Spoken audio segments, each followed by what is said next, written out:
ሰዎች ዲጂታል ማርኬቲንግን ሲማሩ የሚሳሳቱት ትልቅ ስህተት አለ። ዲጂታል ማርኬቲንግ ለመማር ፌስቡክ አድ ይማራሉ፣ ኮንቴንት ክሬሽን ይማራሉ፣ ካንቫ ይማራሉ፣ ግን ገንዘብ እያገኙ አይደለም ስቲል። ዛሬ ዲጂታል ማርኬቲንግ ምን እንደሆነና ትልልቅ ካምፓኒዎች ምን አይነት ፕላን እንደሚጠቀሙ የምናይ ይሆናል። ሰላም፣ እንኳን ወደ ቻናሌ መጣችሁ። ዛሬ ስለ ኤአይ ቱሎች እና ስለ ዲጂታል ማርኬቲንግ እናያለን። ሰብስክራይብ፣ ላይክ፣ ሼር በማድረግ እስከ መጨረሻ ከኔ ጋር ቆዩ። ብዙዎቻችን ዲጂታል ማርኬቲንግ ሲባል ፌስቡክ አድስ ወይም ደግሞ ካንቫ ስለተማርኩ በቀላሉ ዲጂታል ማርኬቲንግ ብሎ ያስባል። ሆኖም ግን ሞደሻ መያዝ ስለቻልኩ ሙሉ ቤት መስራት እችላለሁ ብሎ እንደማሰብ ነው። ኤአይ ቱል ማወቅ ሌላ ነገር ነው፣ ስትራቴጂ ማወቅ ደግሞ ሌላ ነገር ነው። ሁለቱም አንድ አይነት አይደሉም። ታዲያ እንዴት ነው ትክክለኛው የዲጂታል ማርኬቲንግ ፕላን ካልን ደግሞ መጀመሪያ ላይ ማወቅ ያለብን ነገር የምንሸጠው እቃ ተፈላጊ ነው ወይ፣ ሰዎች ይፈልጉታል ወይ ብለን ማሰብ አለብን። ለምሳሌ ትልቅ ጃኬት አፋር ሄደን ብንሸጥ ማንም የሚገዛን ሰው አይኖርም። ምክንያቱም ሙቀት ነው፣ በጣም ሙቀት ስለሆነ የሚገዛን ሰው አይኖርም። ዲማንድ አለው ወይ፣ የምንሸጠው እቃ ሰው ይፈልገዋል ወይ ብለን ሪሰርች ማድረግ አለብን። መጀመሪያ ላይ የትኛውም አሪፍ የተባለ ማስታወቂያ ብንሰራ እንኳን የማይፈልግበት ቦታ ከደረሰ ማስታወቂያ እቃችንን መሸጥ አንችልም። ለምሳሌ በበረሃ ላይ ውሃ መሸጥ በጣም ቀላል ነው። ውቅያኖስ ላይ ግን ውሃ ብንሸጥ ማንም አይገዛንም። እንደዛ እንደማለት ነው። ሁለተኛ ደግሞ ታርጌት ከስተመራችን ማወቅ። ሁሉም ሰው ደንበኛችን ሊሆን አይችልም። ለምሳሌ እኔ ሂማን ሄር የምሸጥ ከሆነ ሁሉም ሰው ሂማን ሄር ሊገዛኝ አይችልም።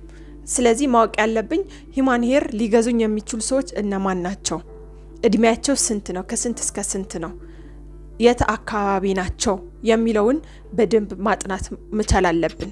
ትክክለኛ ደንበኛችን ማን እንደሆነ ካወቅን ለመሸጥ ከባድ አይሆንብንም። ሶስተኛ ፕላን ደግሞ ሜሴጅ ይባላል። ማለት አቀራረባችን። ሰዎች ምርት ሳይሆን የሚገዙን መፍትሄውን ነው የሚገዙን።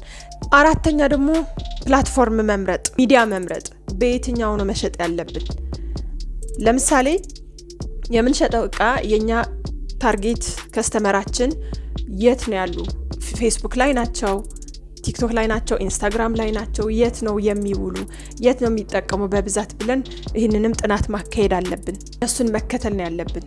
ዝም ብለን የማይሆን እቃ፣ ለምሳሌ በቲክቶክ የማይሸጥ እቃ ዝም ብለን ፖስት ብናደርግ ትርጉም የለውም። በፌስቡክ ላይ ዝም ብለን እቃ ፖስት ብናደርግ ትርጉም የለውም። የኛ ታርጌት ከስተመሮቻችን የቱ ጋር ነው የሚውሉ፣ ምን አይነት ፕላትፎርም ነው የሚጠቀሙ ብለን ማሰብ አለብን ማለት ነው። ከዛ እኛ ተከትለናቸው እዛ ፕላትፎርም ላይ ከፍተን ሜሴጃችንን ማስተላለፍ ማለት ነው። አምስተኛ ደግሞ ማርኬቲንግ ፈነል ይባላል።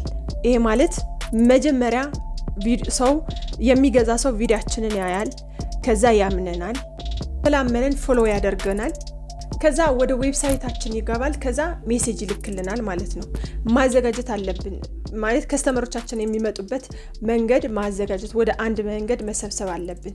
ወደ ቴሌግራም ነው የምንሰበስባቸው ወይስ ዌብሳይት አዘጋጅተን ሰርተን መጠበቅ አለብን? ልክ በቃ እቃው ሊገዛ ሲል ሜሴጅ ነው የሚልክልን። እኛ በሚመቸን መንገድ እኛ ፈነል ማዘጋጀት መቻል አለብን፣ ተከትሎን እንዲመጣ ማለት ነው፣ እንዲገዛ። የራሳችን የሆነ ስትራቴጂ ማዘጋጀት መቻል አለብን። እናም ደግሞ ኦርጋኒክ ኮንተንት እና ፔድ አድስ የሚባል አለ።